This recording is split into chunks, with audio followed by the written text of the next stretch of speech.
Thank you so much for coming out here and for like facing disagreements first, I guess. I really appreciate it. All right, I had another question coming up here, but the bait is there and I have to take it. Okay.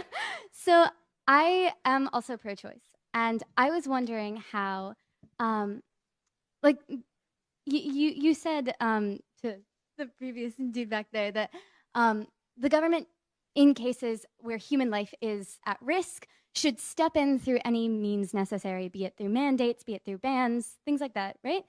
Again, that was a hypothetical answer. Let me clarify it. I think the Please, government yeah. has a moral obligation to protect innocent life when confronted with the question of someone intervening to end that life. All right. So if a police officer is standing idly by and he sees someone on the side of the street and someone is going by to about to kill them, the police officer, being an agent of the government, has a moral right to intervene. I'm sorry, I do have to take like a little bit of a caveat here. So the behavior of the police officers in the Uvalde shooting was disgusting. Oh, I totally agree. Do you believe? Okay, Yeah, sweet. but guess what? I'm consistent.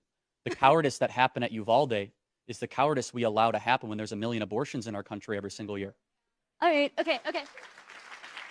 which is standing idly by when children unspeakably get massacred. I don't know. I think there's a bit of a difference. And the analogy that I usually use, or the question that I usually ask pro life people, is do you believe that the government should mandate organ donation, even in cases of like things like donating your kidney? Or right now we have a policy where even after death, if you have like religious things where you have to. Oh.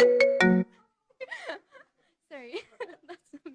That's not you. No, where your whole body has to be intact in order for like burial rites and things like that to happen. We say that you shouldn't have to donate your organs, but the pro-life case seems to extend to the idea that even people who are living should have to give up their kidneys to people in hospitals, maybe who need kidneys.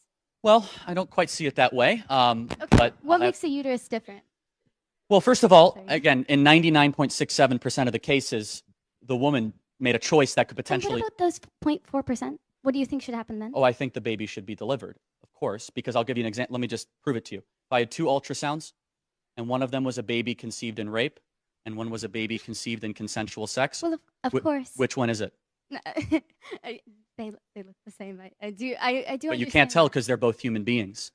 Oh. And in Western morality, of which I'm defending tonight, doing something wrong after something evil is never the right thing. So, do you think that government should mandate organ donations?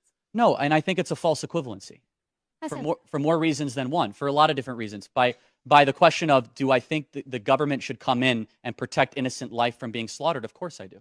Yes. And that's the answer. So, I mean, when it comes to mandating organ donations, I don't even see how that's applicable to the question. Because in 99.6% of the cases, 6-7% of the cases, the mother made a choice to be able to get pregnant. Now, in the very small micron kind of case, then the case is that the human life and the human being needs to exist. So, It needs to be able to exist. all right, I'm going to argue that different forms of birth control have like different forms of like effectiveness, and someone could be like potentially on birth control using those control methods, and it fails. Is that just a risk that like someone? Yeah. So I'm going to say something. This is how far our morality has gone. We need to teach kids to save themselves for marriage, and a lot of these problems wouldn't be having. And if you do decide to engage in consensual sex before marriage, and you get pregnant, that's the cost of the game. All right. Okay. Thank you for being here. Appreciate it.